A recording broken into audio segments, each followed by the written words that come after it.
Hello everyone, and welcome back to the Fluctus Channel. Since the Wright brothers made the first controlled flight of an airplane at the beginning of the 20th century, aviation has been in constant development, with the creation of new models and systems designed to improve the performance and control of the aircraft. Thus, as planes become larger, like huge cargo planes, or faster and more precise, like fighter jets, new engines and control systems, or avionics, allow these machines to exceed their limits. Aircraft engines today are powerful and fuel efficient, so they can provide significant thrust while reducing fuel consumption and noise. Modern avionics provide management of navigation and automation, increasing the overall flight efficiency and safety.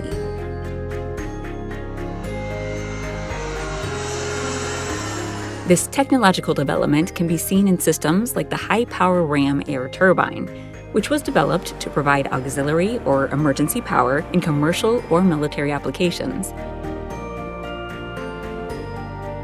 Its design consists of a small turbine installed in the aircraft, working as an alternate hydraulic or electrical source when there is a loss in the main power generation.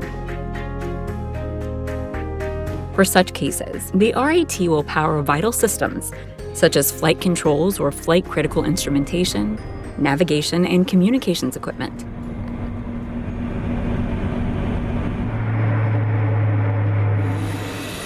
It is commonly stored in a compartment in the fuselage or wing when the conditions are normal.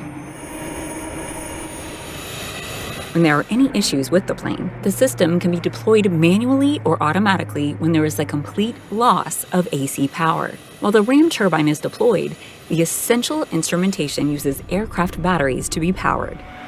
In some designs, like the one developed by ATGI, the RAT features an internally ducted design, optimizing the airflow through the turbine to maximize power generation while minimizing aerodynamic drag. This is controlled by a series of flaps within the turbine that open or close whenever it is in a standby, startup, exhaust, or fail-safe operation.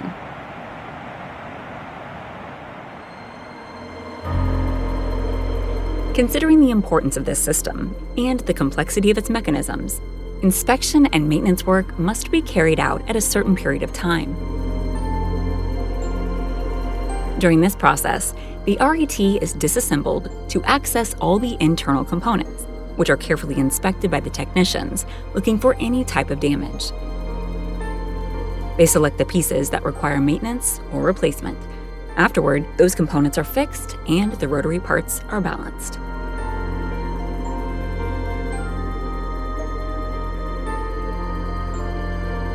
Devices like the RAT are known to provide power during emergency situations. However, they're not the only systems with the capacity to deliver additional or support power to the aircraft.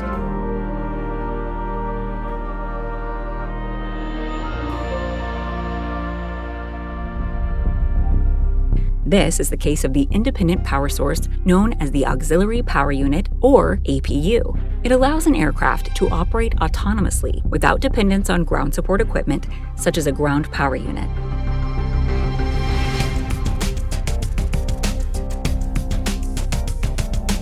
It works as a small jet engine, which is normally located in the tail cone of the aircraft.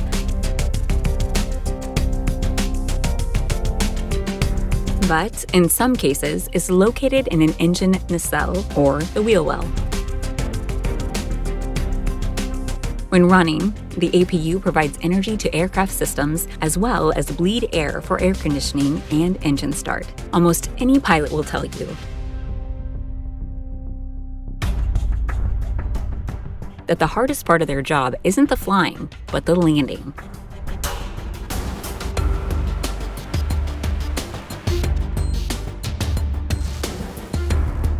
Indeed, bringing an aircraft weighing tens of thousands of pounds down to Earth can be challenging enough.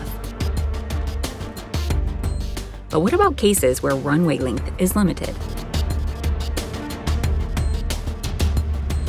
And what about situations where a large plane might need to land on a smaller runway? Finally, what about emergencies regarding landing gear or brakes? These are real situations that both commercial and military pilots need to deal with every day. Fortunately, some engineers are exploring new ways to make the process safer than ever before.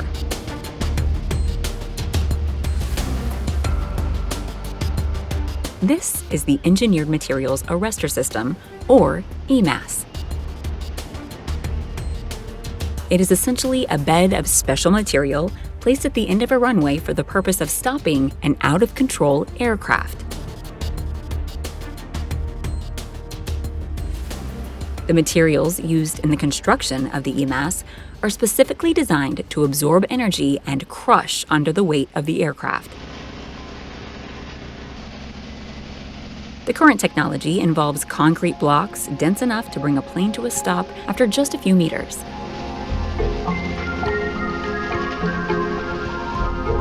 This minimizes not only the chance of injury, but also any damage to the aircraft itself. The engineers behind the EMAS system refer to it as a runaway truck ramp for airplanes. As the forward energy of the plane is redirected into the material, the aircraft simply comes to a stop. Overruns and runway excursions are extremely dangerous,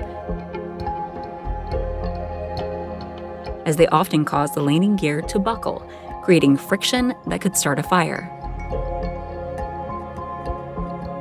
The EMAS is the perfect combination of weight and density to bring the plane to a safe, controlled stop. Since the EMAS bed is modular in design, airports need only replace those specific blocks affected by the out-of-control aircraft. More importantly, the airport or landing strip can remain open throughout. Even in ideal landing conditions, problems can arise if the landing gear is not properly maintained and inspected. One of the companies leading the charge on landing gear revitalization and repair is France's Safran. The company not only designs and manufactures top-of-the-line landing gear systems, but it has done so for companies like Airbus, Boeing, and Sukhoi.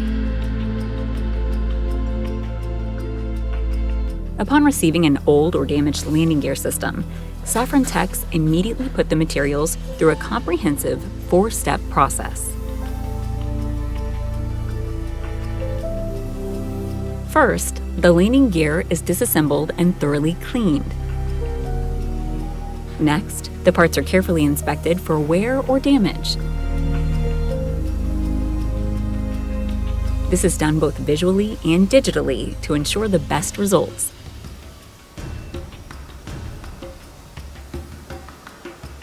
Next, the Safran team carefully machines and refurbishes each component.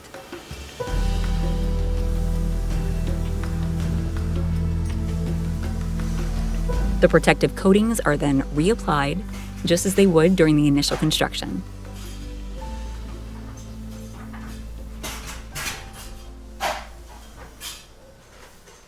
Finally, the entire landing gear system is carefully reassembled, resulting in a like-new product that can be confidently reinstalled aboard the aircraft. Of course, not all aircraft land the same way.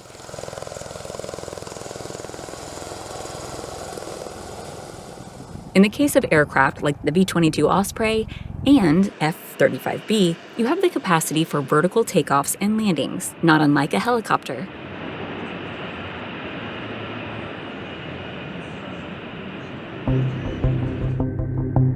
At Joint Base McGuire-Dix Lakehurst in New Jersey, the Air Force Civil Engineer Center asked its engineers to come up with a VTOL landing pad. In this case, the engineers decided on AM2 matting, which is very common for military applications.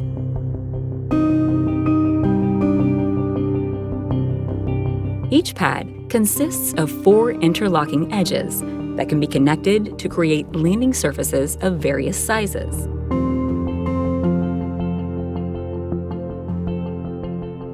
The result is a landing pad that can be installed virtually anywhere to reduce the strain on aircraft and their landing gear.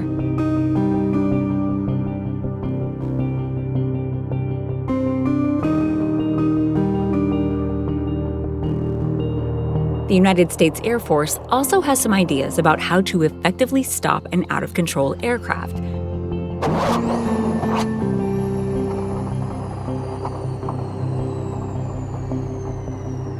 Here at Moody Air Force Base, they've installed and certified the BAK-12 Aircraft Arrest System.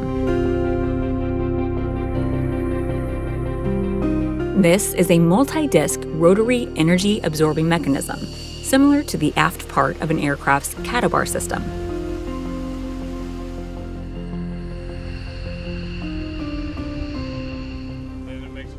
It consists of an arresting cable that stretches over the runway. The cable is supported by several rubber wheels that lift it just a few inches off the ground. If an airplane is in trouble or simply needs to come to a quick stop, it can deploy a tail hook to catch the cable.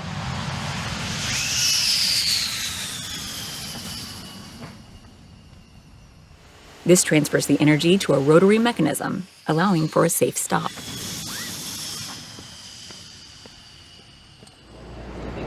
Nowadays, technology has helped to minimize the risk of training pilots drastically.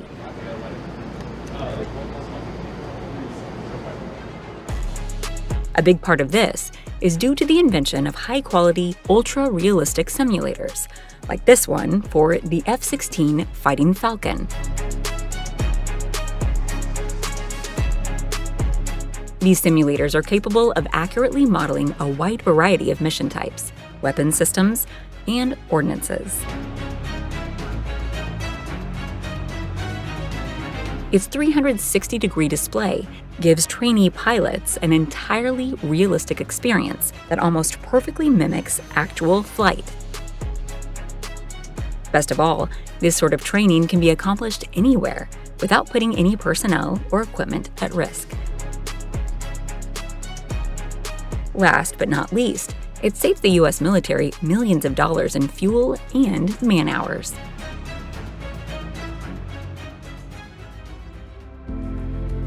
Of course, no single invention since the parachute has saved more pilots' lives than the ejection seat.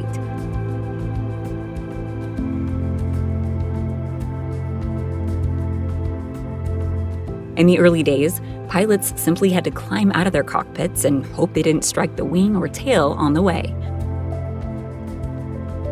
As aircraft got faster and faster, it became necessary to catapult the pilot as far away from the plane as possible using a special seat equipped with high-powered rocket boosters.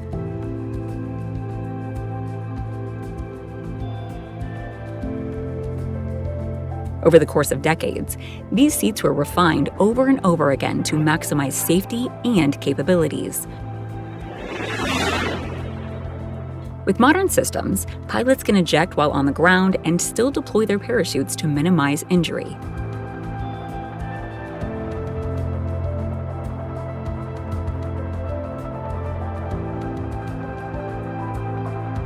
Because they are so important in the case of an emergency, all aircraft egress systems undergo frequent inspections and repairs to make sure they're in the best condition. This work is typically accomplished by men and women from the Aircrew Egress System Shop. Over the course of several hours, these highly trained technicians will remove the seat system and completely dismantle it. If they find anything that is damaged, worn, or needs replacing, they will address it immediately. Until the chair is completely recertified, it will not be returned to the cockpit.